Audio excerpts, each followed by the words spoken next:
Most owners don't sell too early. Some sell at the right time, but many, unfortunately, sell quietly, sell slowly, sell a bit too late. On paper, I'll hang around a few more years. Sounds like a perfectly rational position. In reality, it tends to quietly destroy enterprise value. Today's video, we're going to talk about one test, one question that you can ask yourself that you can contemplate to determine whether or not you should sell your business.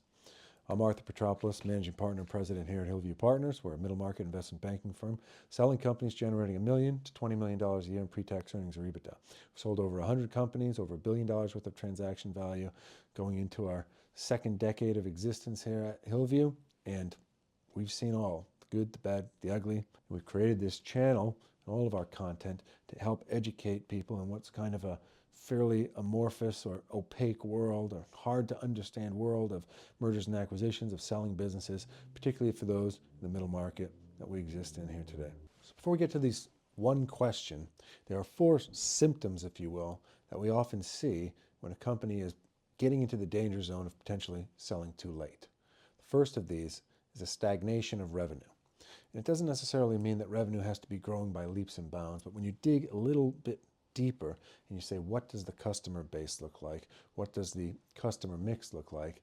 If the idea is we're just trying to hang on to what we have, if the idea is we're not exploring new avenues of getting new clients, we're not trying to grow the customer base, that's usually a good sign that entering somewhat of a stagnation phase of a business. And these things can be consistent for some period of time. Sometimes consistency of revenue can obfuscate or hide an otherwise kind of deteriorating sales process within a company, and ultimately that kind of ice cube can somewhat melt from the inside. And so that's one symptom that we see. Second symptom is that the overall team of a company starts to age. And when we see a company that says we want to sell, but 5 of the key 7 people are over the age of 70, that can become problematic. And it's not bad to have. You can't teach a new dog old tricks. You want that wisdom within the company. However, there has to be the next level of professional, of executive within the company that can take that position to the next level. Right? And so the constant search, if you will, for elite level talent for a business, a good farm system, a good bullpen of people to pull from, that's indicative of a company that's growing. When everybody's kind of aging out and you don't have, I shouldn't say aging out, I don't even like that phrase, but we should all work until we're 150 if we'd like to, God willing we have the health.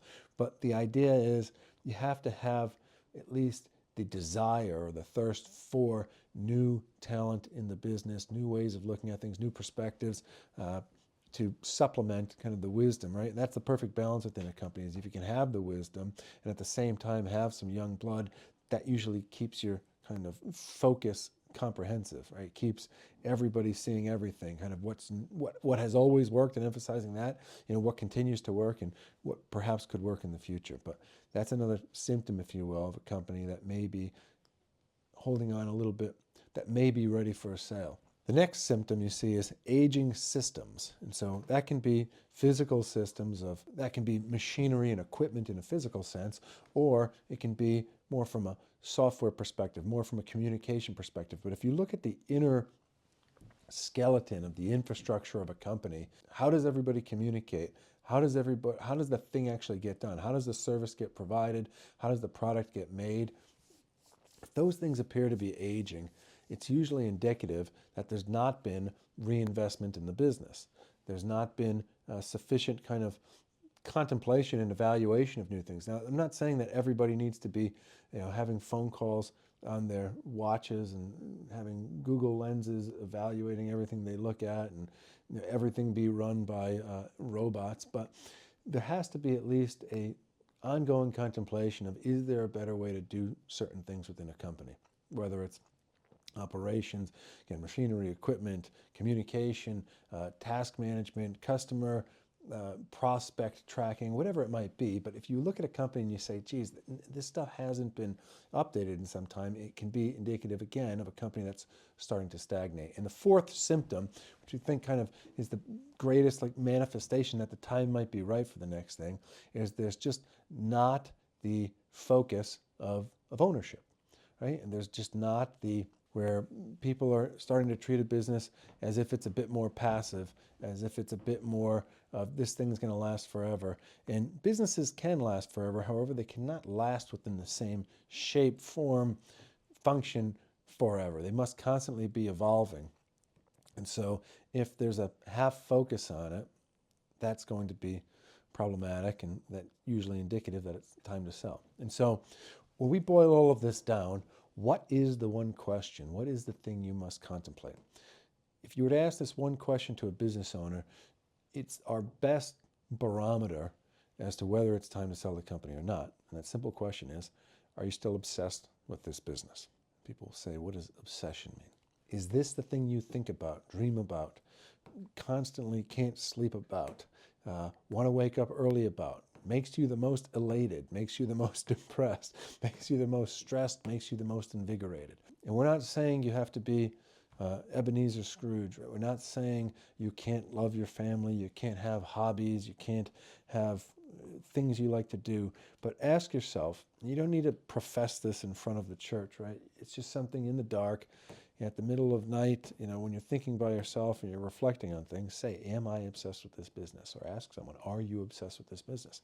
And if the honest answer is, I'm a little tired, I've been beat up a little bit, but yeah, this is still a fire, then stay in the game. If the answer at the end of the day, however, is, I just don't have it anymore for this, that's fine. That's a fine answer. Every season of a business is going to have someone else that's obsessed with it. And if you're no longer obsessed with it, it's not a deficiency. It may just be that your season's over with it in terms of that, and you want to go be obsessed with something else. And that can be family, painting, another business. It can be anything. But the idea is that the moment you stop being obsessed with a business, it starts to dissolve, it starts to regress into entropy, right? Everything in life takes energy to keep going. Obsession, focus, inputs, pain, sweat, blood, tears, right? Everything that is good requires that.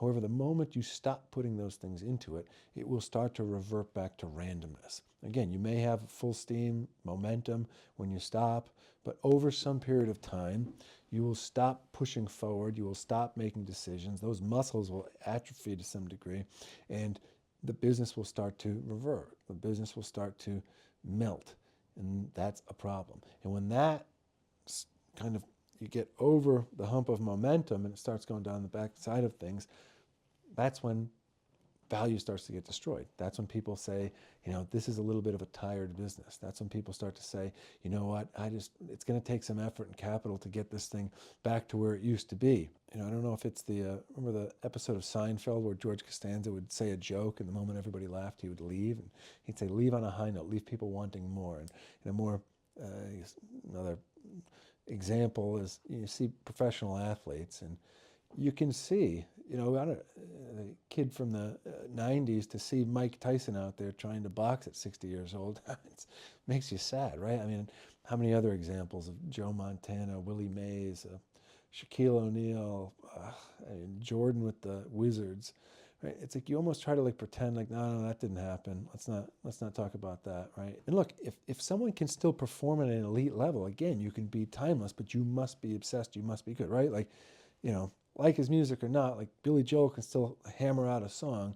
No one thinks of him as the old guy, right? But it's the moment you stop becoming obsessed. But that's the idea, and you can see it in music, you can see it in business, you can see it in anything. Age really doesn't matter. It's obsession, it's momentum, and obsession leads to momentum. So the moment that the obsession is not there anymore, that's where things start to dissolve. That's where things start to digress, and it's really the time where you say, should have sold this thing. Right? If there's momentum going upward, if you say, look, let's sell it just before the crescendo, and that's the hardest thing to do, right? But you have to be the best judge of yourself as to how much longer may you be obsessed with something.